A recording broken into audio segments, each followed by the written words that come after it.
جوړ په خیر ښه راغلاست. د روژې 19مه ده، انشاءالله چې په تاسو په خیر تیریږي. کوربز احمد شکیب احمدي یم. د روژې ځانګړې خپرونه د روژې په دعا پیلو.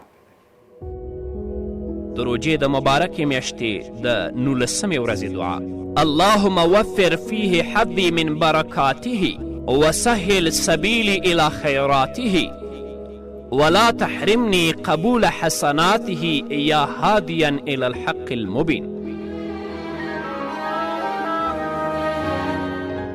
ژباړه: ای خدایا، د دغې ورځې د برکتونو له ګټې مې زیات برخمن کړه او لاره مې د خیرونو په لور هدایت کړه. له نیکیو مو بې برخې نه کړې، ای د روښانه حق پر لور لارښوده.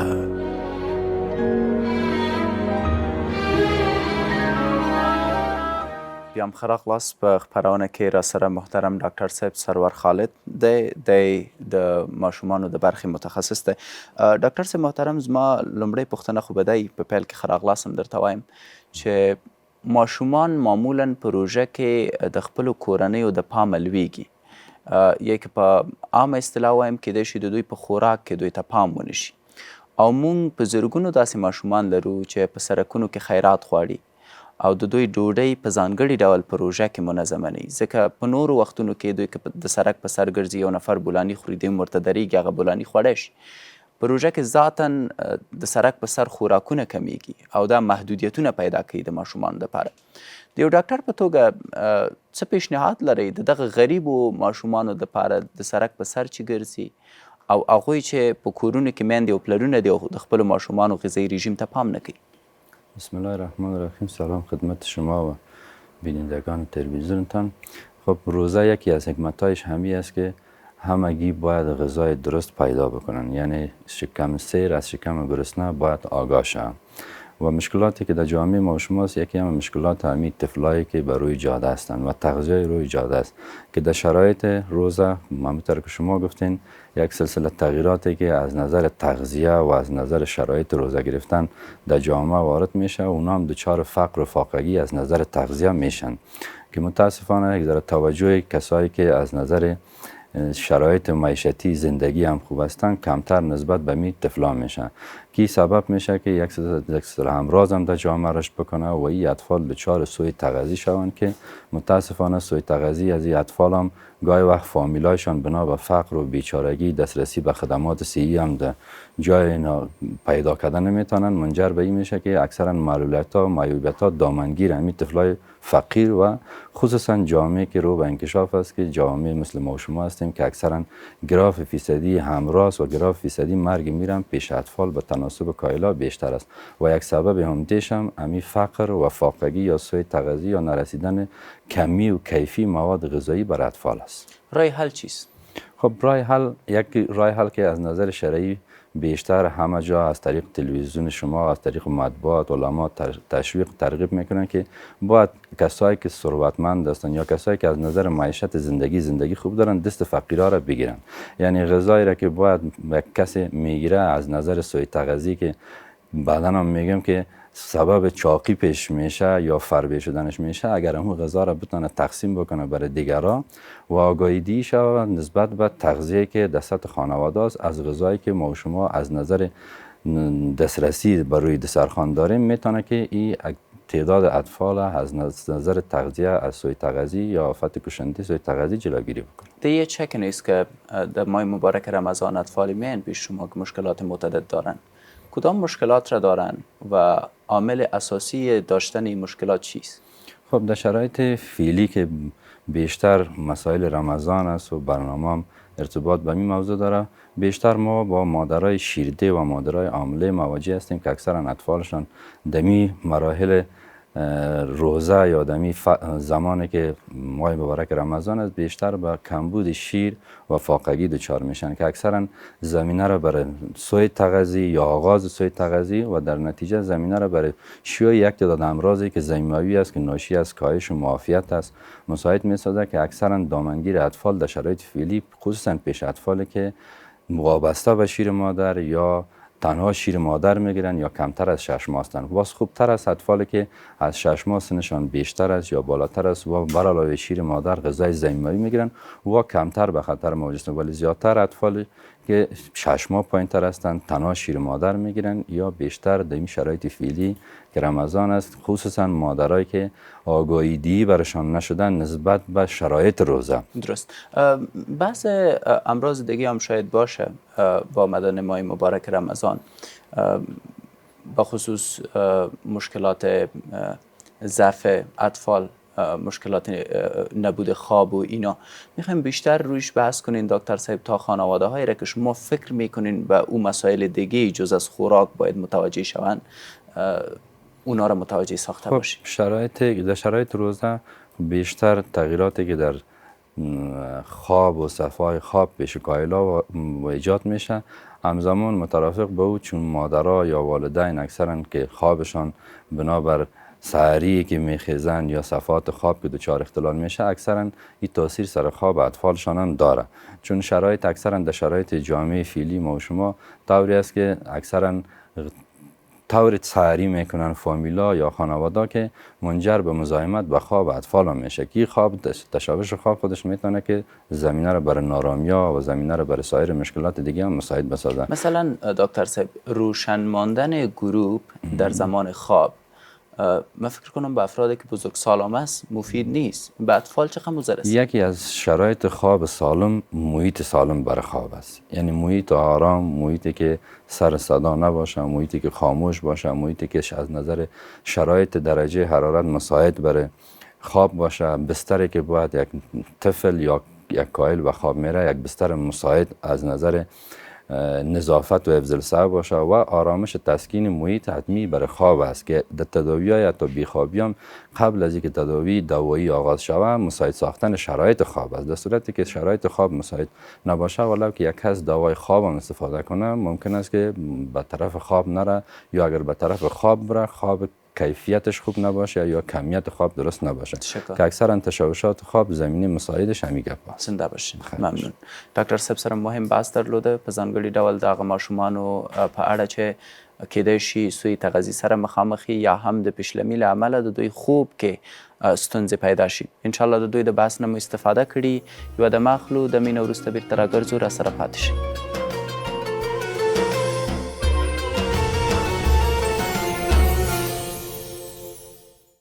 بیا هم ښه راغلاست. راسره د خپرونې په دومه برخه کې محترم قاري صاحب محمد حلیم رحیمي دی. قاري صاحب محترم ستړی مشي. مننه، خیر اوسئ. جناب قاري صاحب، د حضرت محمد صلی الله علیه وسلم پر وخت کې داسې ماشومان ول چې هغو بې پلار او بې میندو او هغوی ضرورت درلوده خیرات ته، د دوی سره چلند څنګه و، سیستم په هغې وخت کې څنګه و چې د دغه ماشومانو هغه مصارف د ورته ورکول شي؟ مثلا که چېرته د حضرت محمد صلی الله علیه وسلم سیرت ته وګورو، دا هم په ماشومتوب کې خپل پلار او مور بیبي له لاسه ورکړه نه، بیا یې کاکاګانو ساتل. اوس ما سره پوښتنه دا ده چې یو ماشوم چې د سرک په سر خیرات ټولوي، سمه ده، پلار به یې مثلا پوډري یا به یې پلار مړ شوی، کاکاګان چیرته دي، ماماګان چیرته دي، خپلوان چیرته دي؟ ولې د دوی سره کورنۍ او د خپلوانو په اساس مرسته نه کیږي چې دی دومره مجبور شوی چې راووځي د سرک په سر خیر وغواړي؟ ډېره ښه پوښتنه. یعنې په هغه وخت کې د رحمت للعالمین صلی الله تعالی علیه وصحبه وسلم په هغه طلایي او منوره دوره کې او له هغه د بعد د خلفای راشدینو په منوره دوره کې بیا په تابعینو تابعینو په دغو ادوارو کې په دغو وختونو کې د غرباو، یتیمانو، فقراو، اړو کسانو لپاره له بیت المال خاص مال مقرر و، خاص پیسې، خاص معاش د دوی لپاره حواله و مقرر و. نو په هغه وخت کې بعضې خو داسې دورې راغلې دي چې مسکین به غریب به بیخي نه پیدا کېدو، یعنی د زکات مستحق څوک به نه شوی پیدا کېدای. په ټوله منطقه په ټول هیواد کې به څوک نه و چې زکات واخلي، یعنی په هغه باندې زکات وشي. د ټولو خلقو لپاره د کار زمینه مساعده وه، د کار زمینه د کار کولو زمینه ورته برابره وه، او بل پسې راتېر سو څوک چې اړ کسان و، معیوبه و، معلوله و، د هغو لپاره له بیت المال خاص مال د دوی لپاره دغه مقرر وو. نو له ځکه داسې کسان لکه دا اوس موږ تاسې ګورو الله اکبر په سړک باندې په لاره باندې په واورو کې سرو لمرو ته سرو واورو ته واړه ماشومان یې اچولي یي، هغه ښځې په هغه واورو کې ناستې زه ورته کتلی نه شم بیخي. یعنې که سړی ووایي چې دا حرفوي دي د دو حرفه دغه ده دغه مسلک داسې ده، خامخا یو څه دغه خو لري، یو څه عذر لري. یعنې که هر ډول مسلکي سي، که هر ډول حرفوي سي، دا ذلت خواري ولې په سړی په ځان باندې ولوروي؟ خامخا مجبوره دي، خامخا لاچاره دي چې دغه کار ته لاس اچوي.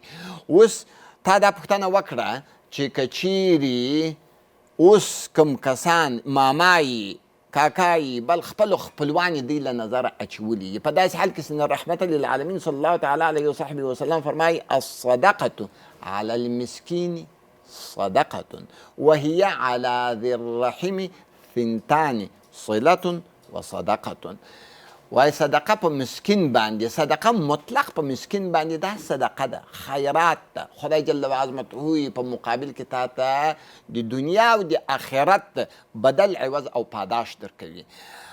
او که ته راولاړې دغه خپله صدقه دغه خیر و خیرات په خپل کاکا باندې، په خپله خاله باندې، په خپل عمه باندې، یعنې په خپلو قرباو په هغه کسانو باندې ستا خپلوان دي، نږدې خپلوان دي، د دوستان دي، د خیخان دي، په هغو یې کوي، نو دا بیا دو چنده اجر او ثواب لري. یو دا چې مسکین ده، په مسکین باندې ته صدقه کوي، خیرات په کوي، او بل دا چې هغه ستا قریب ده.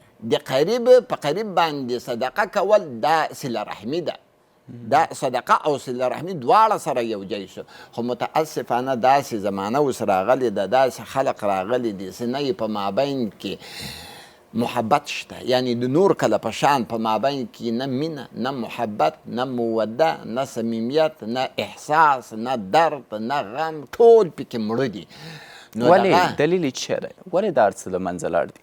کله د خدای جل و عظمته له احکاماتو د هغه د محبوب له فرامینو نه سړی مخ واړوي، په هغه باندې عمل نه کوي، طبعا له دغسې دغو سره مکروهه او بدو خصائلو باندې سړی اوړي. په داسې حال کې رحمت للعالمین صلی الله تعالی علیه وصحبه وسلم فرمایي السخي قریب الی الله، قریب الی الجنه، قریب الی الملائکه وبعيد من النار، والبخيل بعيد من الله، بعيد من الجنة، بعيد من الملائكة، قريب إلى النار. السخي سخي څوک او بل په اخر کې فرمایي والجاهل السخي احب الى الله عز وجل من عابد بخيل. السخي قريب الى الله، سخي میړه جواد سړی. په بل ځای کې نبی علیه الصلاة والسلام فرمایي وان الله جواد يحب الجود، ان الله کریم يحب الكرم. خدای جل و عظمته غیرتی ذات جواد، جوادت خوښوي، جواد سړی میړه سړی ډیر خوښوي. نو السخي قریب الی الله، قریب الی الجنه، قریب الی الملائکه، قریب الی الناس وبعید من النار. هغه میړه جواد سړی به هم خدای ته نږدې، هم د خدای جنت ته به نږدې، هم د خدای ملائکو ته او هم د خدای و بندگانو ته خلقو ته به نږدې، اما لرې به یې له جهنم، د جهنم له اور نه به لرې یې. برعکس ممسک، کنجوسه، بخیل دا به لرې یې له خدای تعالی، د خدای تعالی له رحمت به لرې یې، د خدای تعالی له ملائکو نه به لرې یې، د خدای تعالی له بندگانو نه به لرې یې، اما چیش ته به ورنږدېږي؟ قریب الی النار، دا به دغو ته ورنږدېږي، جهنم ته به ورنږدېږي، اما میړه سړی به دا ټولو شیانو ته ورنږدېږي، خو بعید من النار، خو له اوره به دی لرې. برعکس کنجوسه به ټولو شیانو ته د جهنم ته دی نږدې، جهنم له ټولو شیانو به لرې، خو جهنم ته به دی نږدېږي. نو دا ډېر رذیله او بد خصلت ته خدای جل و عظمته او بل خدای جل و عظمته نبی علیه الصلاة والسلام فرمایي چې هغه څوک چې میړه یې جواد یې اما جاهل یی، انپړ یی، بې تعلیمه یی، بې سواده یی، جاهل یی، اما د جوادت، د سخاوت، د جوانمردي ماده په ده کې ژوندی یي، هغه حس په ده کې، هغه احساس په ده کې ژوندی یي، نو هغه خدای جل وعظمته ته ډېر محبوبه ده تر هغه چا چې هغه عالم وي، باسواده یي، تعلیم یافته یي، اما کنجوسه او ممسک یي، هغه د خدای تعالی نه خوښېږي، نه د هغه علم په کار ده.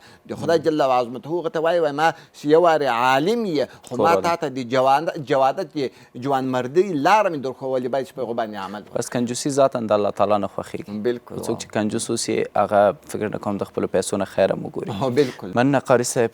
کور مو ودان پرته د شکه کنجوسي حداقل په روژه کې مه کوئ. دمه اخلو، دمې نه وروسته بېرته راګرځو.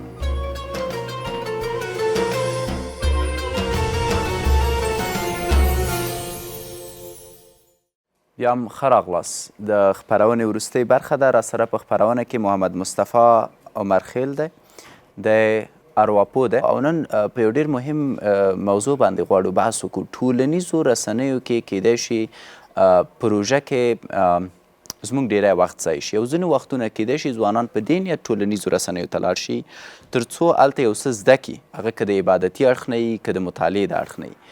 ولې الګوریتمونه داسې دي چې دوی ځي په یو نیت ولې مصرفه کیږي په بله برخه کې. پیام ورته څه دی؟ روژه کې څنګه کولی شي د ټولنیزو رسنیو نه په اصولي شکل ګټه واخلي یا ترې مطلق باید ګټه وانخلي؟ ډاکټر صاحب که په دې اړوند وغږیږو چې په روژې میاشت کې متاسفانه ټولنیزو رسنیو نه ګټه اخیستل ډېر مفید دي، او نن د دې عصر کې موږ سترګې پټولی نه شو د ټولنیزو رسنیو کې، مخصوصا کله چې د روژې مبارکه میاشت یا اختر یا بل دیني مناسبت راشي، موږ لومړني کس هستو چې د ټولنیزو رسنیو له لارې موږ خبرېږو. خو متاسفانه که موږ وګورو د دې روژې مبارکې میاشتې کې د دې په ځای چې زموږ ځوانان دې ته وهڅول شي دیني زده کړې ورڅخه وکړي او د خپل معلومات زیات کړي، برعکس دور ازي ځینې نور مسایل تحقیل کیږي. اوس څنګه ترې نه صحیح ګټه واخلي؟ دلته موږ باید هر څه خصوصا د روژې میاشتې کې چې الله تعالی موږ ته مژده راکړې ده او ایلي دي چې دې میاشتې کې تاسو ته یو بونس دی که تاسو یو ښه عمل ترسره کړئ پاداش یې 2 چنده دی. مثلا که زه ټولنیزو رسنیو ته وخت ورکوم او په هغې کې یو اسلامي پوسټ کوم او زما دا پوسټ 200 نور خلک ګوري، په اصل کې د دغه ستاسو په وینا بونس یا تخفیف نه ما استفاده کړې او هغه مو ډیجیټلایز کړی دی تر څو خلکو ته یې ورسوو. اوس څنګه کولی شي یو ځوان په روژه کې د ټولنیزو رسنیو نه اسلامي او عبادتي ګټه واخلي؟ تګلارې مو څه دي؟ مثلا زه پیشنهاد دا کوم چې که چېرته یو ځوان وشي کولی په ټولنیزو رسنیو کې اسلامي پوسټونه وکړي او یا هم اسلامي پاڼې تعقیب کړي، نو الګوریتمونه به معمولا دو ته اسلامي پاڼې راولي. ولې که دی په روژه کې ناست دی اسلامي پوسټ کوي، په داسې حالت کې چې 5-6 غیر اسلامي پاڼې د فالو کړي، نو خپله اسلامي پوسټ کوي، ولې چې ګوري نورو پوسټونو ته حتما د مخې ته داسې یو څه راځي چې دی نه غواړي ویې ګوري. ګورو ډاکټر صاحب، کله چې یو ځوان، زه تل ځوانانو ته وایم باید یو حکومت 15 کلن پلان ونه لري، ځوانان باید پلان ولري، خصوصا په دې روژې مبارکې میاشتې کله چې زه یو پلاتفورم ته ننوځم، څه فیسبوک څه انستاګرام څه سناپ چات یا نور رسنۍ څه یوټیوب، کله چې موږ ننوځو باید موږ دغه ته په فکر وکړو چې موږ په کومې میاشتې کې اوسېږو، روژې مبارکې میاشتې کې اوسېږو. دا وخت چې الله تعالی ماته راکړی دی او الله تعالی په خپل سپېڅلي قرآن کې په اندک چې یو قسم خوړلی چې هغه یو زمان دی چې والعصر ان الانسان لفی خسر، قسم په زمانه چې انسان په زیان کې دی، بل برخه کې وایي الا الذین آمنوا وعملوا الصالحات وتواصوا بالحق وتواصوا بالصبر، مګر هغه کسان په خسران کې نه دي چې یو بل په حق توسعه کړی دی، یو بل په شکیبایي توسعه کړی دی. دلته که موږ ځوانان د دې فرصت نه ګټه واخلي، د دې پلاتفورمونه څنګه راځئ ساده یې کړو چې ځوانانو ته هم لږ ساده شي. تاسو ټولنیزې رسنۍ کاروئ؟ دقیقاً. مثلا فیسبوک کاروئ؟ دقیقاً. فیسبوک څه دپاره کاروئ؟ موخه مو ترې څه ده؟ فیسبوک په لومړي کې خپل هغه ایډال، هغه افکار چې دي، مثبت افکار چې دي، خپل ملګرو سره شیر کول دي، خصوصا ځینې خپرونې چې زه لرم، زه سیمینارونه چې لرم چې ګورم چې مثبت هغه خپل مطلب ملګرو ته خپل موارد غواړئ نورو سره شریک کړئ، نور هدف چې شی دی ورنه؟ خپل معلومات اضافه کول. ګورئ لکه ګوګل، متاسفانه ګوګل نه ځوانان، اکثریت ځوانان نه، زموږ ځوانان ډېر باهمت او ډېر متقي ځوانان دي. ما هدف هغه ځوانان دي چې د نه ناوړه ګټه اخلي. زه فکر وکړم زما موخه دا ده د ځوانانو ترمنځ ولې داسې یو رواج نه رامنځته کیږي چې خپل مسلک ته په کتو د فیسبوک نه استفاده وکړي، خپله فیسبوک پاڼه یا ټولنیزې رسنۍ مسلکي کړي. ستونزه دلته ده کله چې زه په یو مسلک کې یم، خصوصا که د ما پاڼه وګورئ ډاکټر صاحب، کیدای شي تاسو مې فالو کړي وای، د خپل په برخه کې ارواپوهان چې دي فالو کړي، هغه ارواپوهان چې پوهېږم چې مفید دي. یعنی مسلکیتوب کې باید کره خلک وټاکي. کره خلک وټاکي. شته ځینې کسان شته چې اپلاتې وایي، هغه ماته څه ګټې نه لري. یا زه کوم چلنج سره مخامخ کېږم، ستونزې سره مخامخ کېږم، دې مبارکې روژې میاشتې کې ستاسو خپرونې ته تاسو راته وایي چې په دې اړوند موږ غږیږو. دا ټولنیزې رسنۍ دا نه دي چې موږ په منفي وکاروو، په مثبت. د بیلګې په ډول موږ غواړو چې په دې اړوند وغږیږو چې د روژې مبارکې میاشت تاثیرات د موږ په روان باندې څه دی. دا ګوګل دی، دته موږ په پوهنتون کې شی ښه میلې چې یعنې هر څه د کې شته، موږ باید هلته لاړ شو او مثبت کره معلومات ترې واخلو، نه یوازې د سیمې.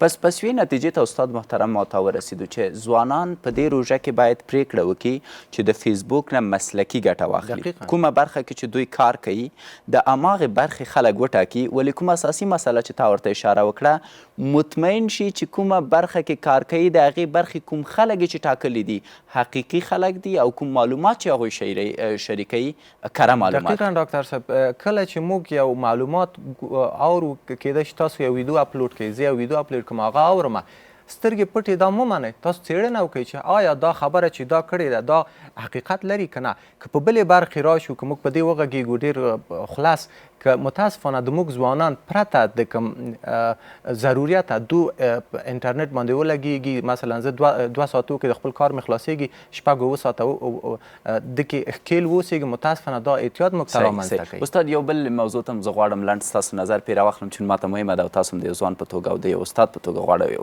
ورته اشاره وکړئ. معمولا ځینې خلک داسې دي چې نه خپله فعالیت کوي نه نور فعالیت ته پرېږدي. مثلا که یوه ښه ویډیو واچوي، حتما به داسې یو نظر درکوي چې تا به مایوسه کړي، د هغه خپل خدمت نه به دې پښیمانه کړي. زما په نظر دا خلک رواني اختلال لري. تاسو یې څنګه ارزیابي کوئ او معمولا دې خلکو ته مو نظر څه ده؟ دا ډول کسان سادیزم دی. سادیزم موږ په 3 ډوله لرو، یو فکري سادیزم، یو عملي، یو گفتاري. عملي تاسو خو نه مخامخ کېږي چې تاسو تحلیل وکړي، هماغه ټولنیزو رسنیو کې خپل د زړه خواله مخامخ کوي او تا ته لیکي. دا نه کېږي چې راشي پاڼې ته دې وایي سلام وروره جوړ په خیر، دغه الف ب جیم ځای کې تاسو ستونزه درلود سره دا حل کړه. زه وایم ولې باید ستونزې ته وګوري. مثلا زه معمولا د ډېری خلکو نظریات ګورم، په 100 کې 10% ماته مفید دي، 90% سره زه مخالف یم. زه هغوی ته نه لیکم چې 90% زه تا سره ستونزه لرم، زه ورته وایم الله دې اجر درکړي، ماته یو څه زده کړه. که چېرته په 100% موادو کې 10 سلنه زه یو څه زده کوم، هغه انسان ته د خدای خیر ورکړي، یو زحمت یې ویستی. دلته د هدف د ما د تا د ځان جوړونه یې په نورو خپرونو کې، نورو ویډیوانو کې زه ډېر معلومات نه ترلاسه کوم. منطقي او اجتماعي سلوک دا دی چې زه تا په مسنجر ته راشم، په ډېر مؤدب ډول تا ته ولیکم ډاکټر صاحب د تا په خپرونه مې ولله ډېر څه مې ترې زده کړه. که زه فکر کوم د انتقاد کولو اصول دا دی، که زه فکر کوم د ما په نظر که دا داسې شي دا به ډېر ښه. ما بله ورځ یو څوک درلوده په ما یې نیوکه کړې وه، بیا اخر کې راته لیکلي وټساپ نمبر ته راشه. ځینې خلک د دې دپاره نیوکه کوي چې تاسو هغوی ته وخت ورکوئ او ورسره بحث وکئ، او دا په خپل ذات کې بیا هم یو اختلال دی چې انشاءالله پرې بحث کوی شو کوم بل وخت. باید موږ خپل ځان حد وپېژنو، انتقاد کوو که داسې وشي هغه د تا پورې اړه لري چې منې یا نه منې. سلامت اوسې استاد محترم، مننه له دې چې راغلی. ډېر مهم بحث مو درلود. لطفا خپل فیسبوک نه مسلکي ګټه واخلئ، مسلکي خلک فالو کوئ او هغه څه زده کوئ چې ستاسو د دین او دنیا په درد وخوري. د دې سره نو نننۍ خپرونه پای ته رسوو. له ملتیا مننه کوم. تر بیا ښې چارې.